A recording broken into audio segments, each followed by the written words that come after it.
ఈరోజు ప్రతిస్పందించే అవకాశం కల్పించినందుకు ధన్యవాదాలు తెలియజేసుకుంటున్నాను అధ్యక్ష. అధ్యక్ష, ఆయన తొలి మాటల్లోనే గురిజాడ వారి ప్రబోధాన్ని అందిపుచ్చుకున్నారు అధ్యక్ష. అంటే దేశం అంటే మట్టి కాదోయ్, దేశం అంటే మనిషిలోయ్ అని. అంటే నిన్నటి రోజున ప్రభుత్వం యొక్క పనితీరు, ప్రభుత్వం సాధించినటువంటి ప్రగతి, ముఖ్యంగా ప్రభుత్వ అధినేత గౌరవ చంద్రబాబు నాయుడు గారు తీసుకున్నటువంటి నిర్ణయాలు, వాటిని అమలుపరుస్తున్నటువంటి తీరుతెన్నులు, వాటి ప్రయోజనాలని ప్రజలకు అందించేటటువంటి విషయాల మీద ఆయన స్పష్టంగా ఒక సందేశాన్ని చదివి వినిపించారు అధ్యక్ష. దాన్ని తమరి ద్వారా ప్రజలకు తెలియజేయడానికి ఒక చిన్న ప్రయత్నం అధ్యక్ష. ప్రజల ఆకాంక్షలను శాశ్వత ఫలితాలుగా మార్చడం ద్వారా సంపన్నమైన, ఆరోగ్యవంతమైన, ఆనందమయమైన ప్రదేశంగా, దేశంలోనే అత్యుత్తమ నివాసయోగ్యమైన రాష్ట్రంగా తీర్చిదిద్దడమే ఈ కూటమి ప్రభుత్వ అంతిమ లక్ష్యంగా సాగే దీర్ఘ ప్రయాణం. అధ్యక్ష, ఈ మాటల్లోనే కూటమి ప్రభుత్వం యొక్క నిబద్ధత, పనితనం, ముఖ్యంగా కూటమి ప్రభుత్వాన్ని నడుపుతున్నటువంటి మన గౌరవ ముఖ్యమంత్రి గారి యొక్క చతురత, 40 సంవత్సరాల రాజకీయ అనుభవం, ప్రజల ఆకాంక్షలు ఏవైతే ఉన్నాయో భవిష్యత్తులో వారు ఎదురయ్యేటటువంటి సమస్యలను ముందుగానే పసిగట్టి వాటికి కార్యాచరణ రూపొందించి దాన్ని అమలుపరిచి దాని ఫలితాలను ప్రజలకు ఇచ్చేటటువంటి విషయంలో ఈ 20 నెలలుగా సాగినటువంటి ప్రయాణంలో మన కూటమి ప్రభుత్వం సాధించినటువంటి విజయాల్ని గవర్నర్ గారు స్పష్టంగా చెప్పారు అధ్యక్ష. అన్నం ఉడికిందని అంతా మనం చూడాల్సిన పని లేదు అధ్యక్ష. ఒక మెతుకు పట్టుకుంటే అన్నం ఉడికిందా లేదని తెలుస్తుంది అధ్యక్ష. ఇప్పుడు ఆయన చెప్పినటువంటి దాంట్లో అధ్యక్ష, ఏ ప్రభుత్వం యొక్క సాధించినటువంటి ప్రగతిని మనం 3-4 అంశాల్లోనే చూస్తాం అధ్యక్ష. జీడిపి అధ్యక్ష, గ్రాస్ డొమెస్టిక్ ప్రోడక్ట్లో మనకు అధ్యక్ష దాదాపుగా అంటే ఇక్కడ 15,91,000 నుండి 17,62,000 వరకు, అంటే 1,71,000 కోట్లు, అంటే 10.75% వృద్ధి రేటు అధ్యక్ష. ఇది జాతీయ స్థాయి వృద్ధి రేటు 7.4 కన్నా అధికం అధ్యక్ష. అదేవిధంగా తీసుకుంటే తలసరి ఆదాయం అధ్యక్ష 2,66,000 నుండి 2,95,000 అధ్యక్ష, అంటే 29,000 ఈ 20 నెలల్లోనే వృద్ధి చెందింది అధ్యక్ష. అంటే ఒక్కొక్కరికి 2,000 రూపాయలు అదనపు ఆదాయం వచ్చేటట్టు ఈ ప్రభుత్వం చేసిందన్నది ఆయన స్పష్టం చేశారు అధ్యక్ష. ఇకపోతే మనం ఏదైనా కూడా అభివృద్ధిని అగ్రికల్చర్ అండ్ అలైడ్ సెక్టర్లో చూస్తాం అధ్యక్ష. మనం సాధించినటువంటి ప్రగతి 7.83% అధ్యక్ష, జాతీయ స్థాయిలో 4.45 అధ్యక్ష. ఇండస్ట్రీ తీసుకుంటే 9.53 అధ్యక్ష, జాతీయ స్థాయి చూసుకుంటే 7.01 అధ్యక్ష. సర్వీస్ సెక్టార్లో 12.94 అధ్యక్ష, జాతీయ స్థాయిలో 9.10 అధ్యక్ష. అంటే దీన్ని బట్టి చేస్తే ఏమర్థమవుతుంది అధ్యక్ష, ఓ రాష్ట్రం విడిపోయినప్పుడు 2014లో విడిపోయిన ఈ రాష్ట్రానికి చంద్రబాబు నాయుడు గారి నాయకత్వం తప్ప మరొకటి శరణ్యం లేదని ఈ ప్రజలు నమ్మి ఆయనకు అధికారం కట్టబెడితే ఆ అధికారాన్ని సద్వినియోగం చేసుకొని ప్రజలకు అన్ని విధాలుగా ప్రయోజనాలు చేకూరిస్తే ఒక్క ఛాన్స్ వచ్చినటువంటి వైసీపీ మళ్ళీ దాన్ని తిరోగమనం చేసి దాన్ని ఎలా తీసుకెళ్లాడంటే ఒక మరణశయం మీద పండుబెట్టేటటువంటి రోగిని చేసినట్టు ఈ రాష్ట్ర ప్రభుత్వాన్ని చేశాడు అధ్యక్ష. మళ్ళా ఆ 5 సంవత్సరాల యొక్క రాక్షస పాలనకు మళ్ళా చంద్రబాబు నాయుడు గారు అయితేనే మళ్ళీ ఈ రాష్ట్రం పునర్జీవనం పోసుకుంటుంది, అభివృద్ధి చెందుతుంది అన్నటువంటి ఒక ఆలోచనతో ఎవ్వరికి ఇవ్వనంత మెజార్టీ 91% ట్రాక్ రేట్తో మరి చంద్రబాబు నాయుడు గారి నాయకత్వాన్ని మళ్ళా బలపరిచారు అధ్యక్ష. అయితే ప్రజలు ఇచ్చినటువంటి ఆ విశ్వాసాన్ని, నమ్మకాన్ని ఆయన వమ్ము చేయకుండా ఈ ప్రగతిని సాధించారు అధ్యక్ష.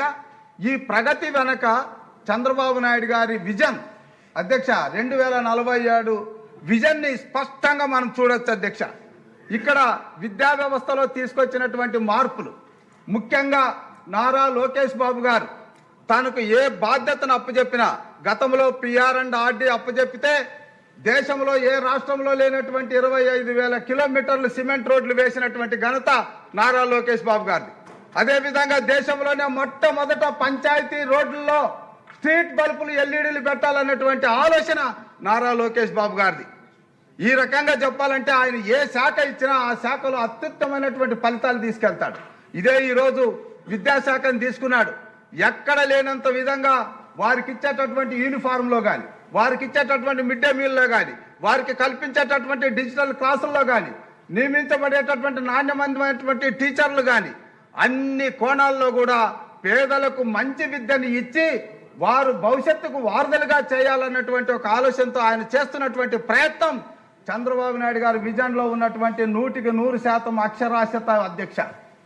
ఇకపోతే రెండవది అధ్యక్ష, మనకున్నటువంటి ఈరోజు జీడిపిని మనం ఈరోజు చేస్తున్నటువంటి ప్రగతి 10.75 అయితే 2047 నాటికి 3,08,00,000 యొక్క జీడిపిని సాధించాలన్నటువంటి ఒక అత్యుత్తమైనటువంటి ఆలోచనతో సాగే ఈ ప్రయాణంలో ఈరోజు ప్రభుత్వం చేసుకుంటున్నటువంటి నిన్న గవర్నర్ తెలిసినటువంటి అనేక అంశాలు, అనేక రంగాల్లో వ్యవసాయ రంగాన్ని తీసుకున్నా, పారిశ్రామిక రంగాన్ని తీసుకున్నా, ఇన్ఫ్రాస్ట్రక్చర్ తీసుకున్నా, వివిధ రంగాల్లో అన్ని రంగాల్లో కూడా అభివృద్ధిని మనం చూస్తూ ఉన్నాం అధ్యక్ష. అది కూడా చంద్రబాబు నాయుడు గారి విజన్ 2047 ఏదైతే జీడిపి 3,08,00,000కు చేరుకోవాలని ఆలోచించారో ఆ వైపు పరుగులు పెడుతున్నాం అన్నటువంటిది నిన్న స్పష్టమైంది అధ్యక్ష. అదేవిధంగా ఈరోజు ఉన్నటువంటి తలసరి ఆదాయం 3 లక్షల రూపాయలు ఉన్నటువంటి తలసరి ఆదాయాన్ని 55 లక్షలకు తీసుకెళ్లాలన్నటువంటి ఒక ఆలోచనతో ఈరోజు యువతకి ఇచ్చేటటువంటి ఉపాధి అవకాశాలు కానీ, వారికి కల్పించేటటువంటి స్కిల్ డెవలప్మెంట్ కానీ, వారికి అందిపుచ్చేటటువంటి అవకాశాలు కానీ మనకు స్పష్టంగా కనబడుతున్నాయి. ఈ రాష్ట్రానికి తెప్పించేటటువంటి పెట్టుబడులు అధ్యక్ష 11 లక్షల పైగా పెట్టుబడులు తెప్పించి 16 లక్షల పైగా ఉద్యోగ అవకాశాలు కల్పించేటటువంటి ఒక ఆలోచనతో వెళుతున్నారంటే జీడిపిని, తలసరి ఆదాయాన్ని పెంచే దిశగా ప్రభుత్వం అడుగులు వేస్తుంది, దాన్ని సాధిస్తుందని చెప్పడానికి నిన్న గవర్నర్ గారి యొక్క ప్రసంగం స్పష్టం చేసింది అధ్యక్ష. దానికి ఆయన ఒక ఉదాహరణ కూడా చెప్పాడు. 1990లో హైదరాబాద్లో కేవలం ఐటీ విప్లవం ద్వారా ఒక విత్తనం వేసినటువంటి మహానుభావుడు చంద్రబాబు నాయుడు గారు ఈరోజు అది ఒక దేశంలోనే అత్యున్నతమైనటువంటి రాష్ట్రంగా ఎదిగింది అంటే చంద్రబాబు నాయుడు గారి యొక్క ఆలోచన. అదే విధంగా ఈరోజు ఈ రాష్ట్రాన్ని కూడా అమరావతి రాజధానిగా ఒక ఆర్టిఫిషియల్ ఇంటెలిజెన్స్ ద్వారా, క్వాంటమ్ కంప్యూటింగ్ ద్వారా, వివిధ రకాలైనటువంటి టెక్నాలజీ ద్వారా ఆయనకున్నటువంటి విజన్తో ఈ రాష్ట్రాన్ని ఆ వైపుకు అడుగులు వేయించాలన్నటువంటి ఆలోచనతో పనిచేస్తున్నారన్నది నిన్న గవర్నర్ గారి ప్రసంగంలో స్పష్టమైంది అధ్యక్ష. అంతేకాకుండా లైఫ్ ఎక్స్పెక్టెన్సీ అధ్యక్ష, లైఫ్ ఎక్స్పెక్టెన్సీ ఇప్పుడు ఆయన ఇచ్చినటువంటి స్లోగన్ తీసుకుంటే ఆరోగ్యవంతమైనటువంటి వ్యవస్థ, అదే లైఫ్ ఎక్స్పెక్టెన్సీ అధ్యక్ష. ఈ రోజున్న 67 సంవత్సరాలు లైఫ్ ఎక్స్పెక్టెన్సీని 87 నుంచి 90 సంవత్సరాలకు తీసుకెళ్లాలన్నటువంటి ఒక ఆలోచనతో ఈ ప్రభుత్వం అన్ని కోణాల్లో పనిచేస్తుందని చెప్పడానికి గవర్నర్ గారు నిన్న ప్రయత్నం చేశారు అధ్యక్ష. ఇందులో మనం తీసుకున్నట్లయితే యోగాంధ్ర అధ్యక్ష, గిన్నిస్ బుక్లో రికార్డ్ అయినటువంటి విశాఖపట్నంలో సాక్షాత్తు మన ప్రధాని మోడీ గారి సమక్షంలో జరిగినటువంటి యోగాంధ్ర ఈ ప్రపంచాన్ని ఆకట్టుకుంది అధ్యక్ష. అందులో ఉన్న మర్మం ఏమిటంటే ప్రతి వ్యక్తి కూడా 90 సంవత్సరాలు పైగా బ్రతకాలన్నటువంటి చంద్రబాబు నాయుడు గారి ఆలోచన అధ్యక్ష. ఇకపోతే అధ్యక్ష జీరో పావర్టీ అధ్యక్ష, జీరో పావర్టీ అన్నటువంటిది అందరికీ సాధ్యమయ్యేటటువంటిది కాదు అధ్యక్ష. కానీ చంద్రబాబు నాయుడు గారి వల్ల సాధ్యం అవుతుందని ఈరోజు ఈ రాష్ట్ర ప్రజలు నమ్ముతున్నారు అధ్యక్ష. అందుకే ఆయన తీసుకునే ఏ పథకానికైనా పూర్తి మద్దతు ఉంది అధ్యక్ష. కానీ దురదృష్టవశాత్తు అధ్యక్ష నిన్నటి రోజున ప్రతిపక్షం అని అడుక్కునేటటువంటి పరిస్థితుల్లో ఒక 11 మెంబర్స్ అధ్యక్ష నిన్న యాదృచ్ఛికంగా జరిగింది అధ్యక్ష. వాళ్ళు 11, నిన్న డేట్ 11, వాళ్ళు ఉన్నది కూడా ఈ సభలో 11 నిమిషాలు. మరి అది యాదృచ్ఛికంగా జరిగిందో ఏంటో, వాళ్ళు ఆ 11కే పరిమితం అవుతారు తప్ప 100లో ఆ పైన ఒక్కటి కూడా పెరిగే అవకాశం భవిష్యత్తులో లేదు. ఆ 11 కూడా ఇంకా కిందికి దిగజారిపోయే పరిస్థితులు వచ్చాయి. కనీసం జరిగినటువంటి అభివృద్ధి, చంద్రబాబు లాంటి మహానుభావుడు విజన్లో ఈ రాష్ట్రంలో జరుగుతున్నటువంటి అభివృద్ధి, తమ నిర్వాహకం వల్ల ఈ రాష్ట్రం అధోగతి పాలైతే దాన్ని తిరిగి పునర్జీవనం చేశారు, ఆయనకు ధన్యవాదాలు చెప్దామన్నటువంటి ఇంగిత జ్ఞానం కూడా లేకుండా ఆ గవర్నర్ గారి ప్రసంగానికి అడ్డు తగలడం ప్రజలందరూ గమనించారు. అధ్యక్ష ఈ ప్రయాణంలో ఏదైతే లక్ష్యాన్ని పెట్టుకున్నామో ఇంకొకటి అధ్యక్ష, ముఖ్యంగా చంద్రబాబు నాయుడు గారు ఆడపడుచులు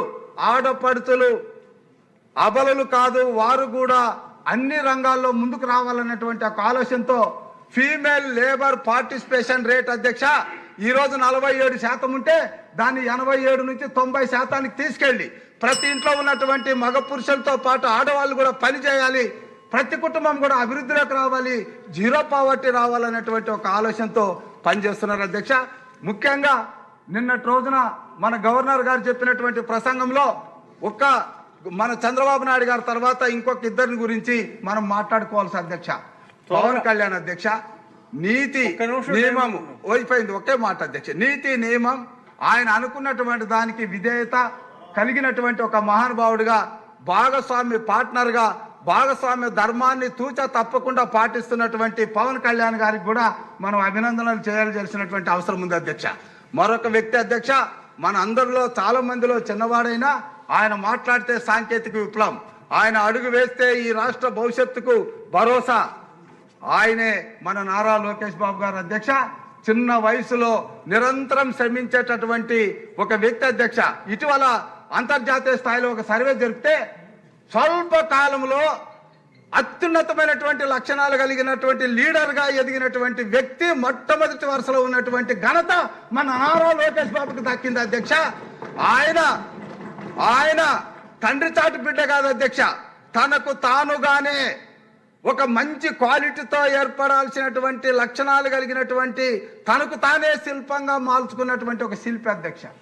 అలాంటి యువ నేత చేసినటువంటి కృషి కూడా ఈ 20 నెలల్లో ఉందన్నది తమకు తెలియజేసుకుంటూ, ఏదేమైనా ఈ రాష్ట్ర ప్రజలు అంతిమంగా ఇప్పటికీ అంగీకరిస్తున్నది చంద్రబాబు నాయుడు గారే ఈ రాష్ట్రాన్ని ముందుకు తీసుకెళ్లాలి, ఈ కూటమి ప్రభుత్వమే దీర్ఘకాలంగా ప్రయాణం చేయాలి, ప్రజలందరూ సుభిక్షంగా ఉండాలి, ప్రతి కుటుంబం అభివృద్ధి చెందాలి, జీరో పావర్టీతో అందరూ సుభిక్షంగా ఉండాలని ఆలోచిస్తున్నారు. అందుకే నిన్న గవర్నర్ గారి ప్రసంగానికి ఈరోజు రాష్ట్రం ఎక్కడ చూసినా కూడా ప్రశంసలు అందుతున్నాయి. రాష్ట్ర ప్రభుత్వం చేసినటువంటి మంచి పనిని గవర్నర్ నోటి ద్వారా విన్నందుకు ప్రజలందరూ కూడా హర్షిస్తున్నారు. ఇలాంటి అవకాశాన్ని నాకు కల్పించినందుకు మీకు ముఖ్యమంత్రి గారికి ధన్యవాదాలు తెలియజేసుకుంటున్నాను అధ్యక్ష.